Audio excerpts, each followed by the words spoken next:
Boa noite, amigos. Estamos aqui novamente para estudar um pouco da nossa doutrina espírita. Começamos com o livro Mantras de Vida, que foi escrito por Luester, psicografado por João Nunes Maia. A perfeição é uma coisa sublime que nos atrai infinitamente.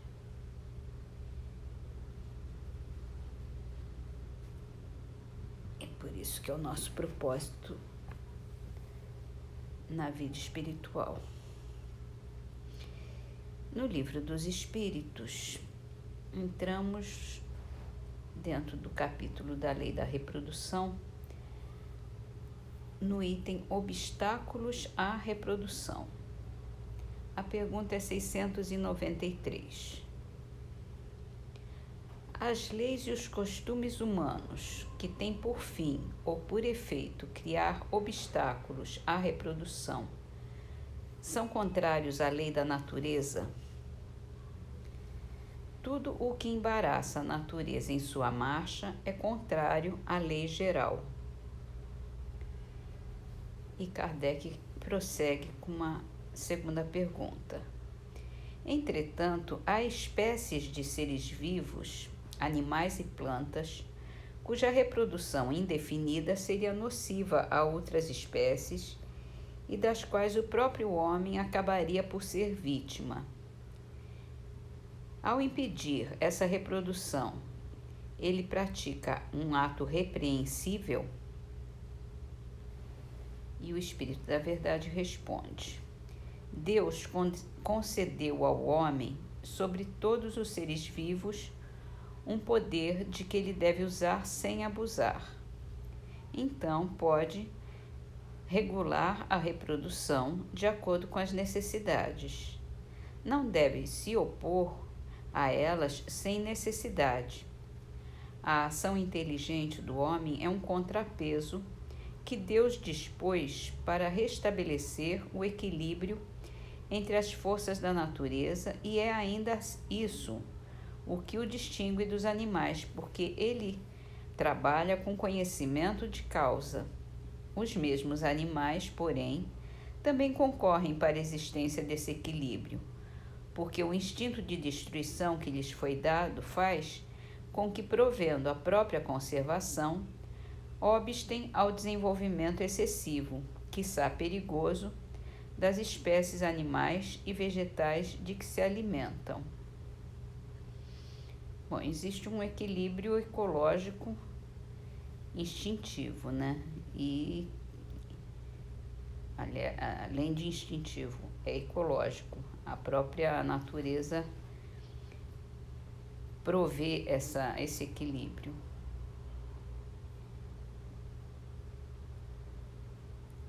E quem fez as leis da natureza foi Deus, então é por Deus. E quando existem, na maioria das vezes, quando existe desequilíbrio, foi o homem que botou a mãozinha dele errada. Bom, no livro O Céu e o Inferno, estamos nas comunicações dos espíritos de elevação mediana que se comunicaram na Sociedade Espírita de Paris ou em instituições correspondentes logo depois do desencarne. Então, hoje vamos falar sobre a comunicação da senhora Ana Belleville. Aqui é a história dela. É um capítulo maior, quer dizer, uma comunicação mais extensa, que eu vou ler hoje a história dela e a primeira comunicação que ela deu. E depois ela vai dar, 6 meses após a morte, e um esclarecimento do espírito de São Luís. Então vamos lá. Annabelle Ville foi uma jovem mulher morta aos 35 anos após uma longa e cruel doença.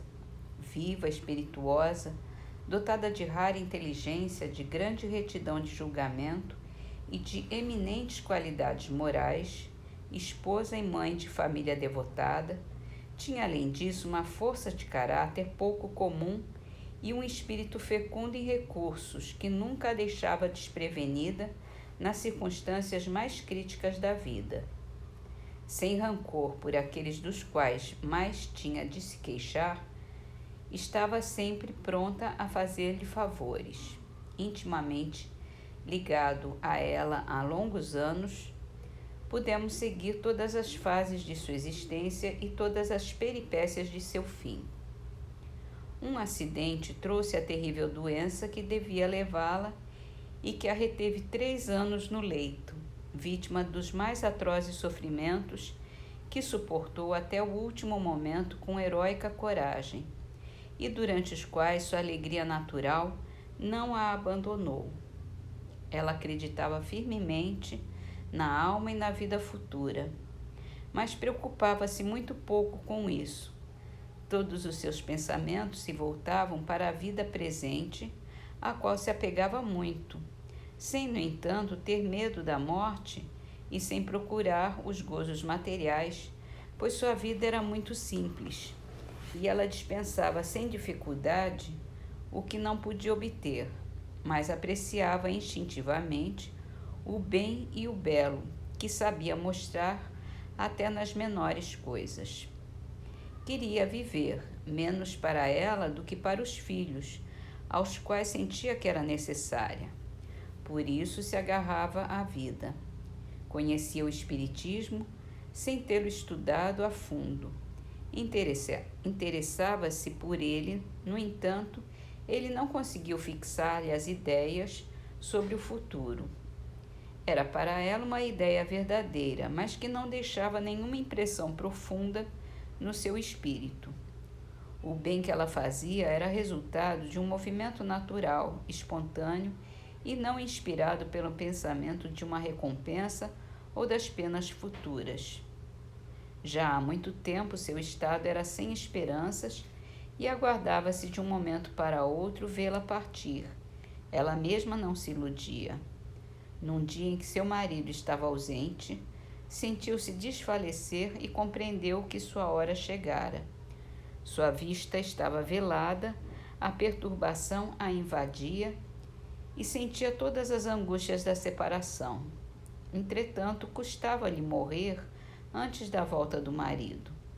Fazendo sobre si mesma um supremo esforço, disse: não quero morrer.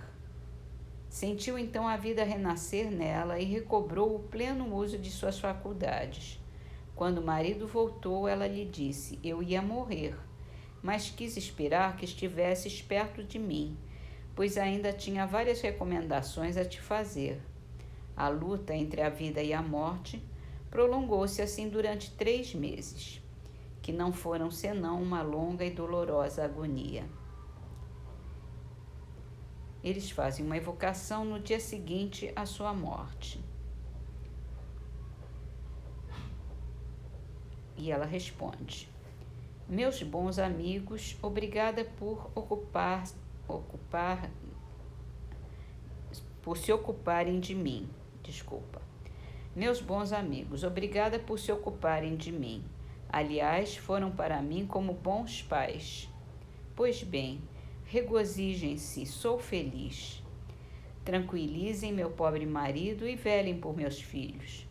Fui para junto deles imediatamente. Então eles perguntam: parece que a perturbação não foi demorada, visto que nos responde com lucidez. Ela responde: meus amigos, sofri tanto, e vocês sabem que sofria com resignação.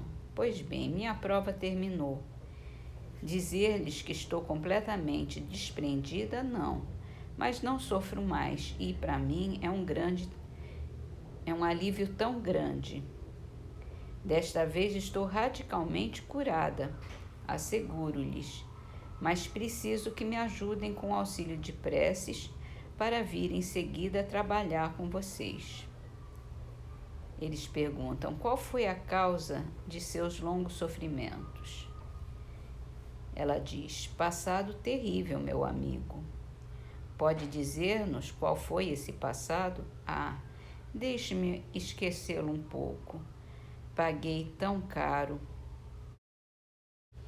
E para terminar, vamos ler algumas trovinhas com o nome de Vida Espiritual, de Belmiro Braga.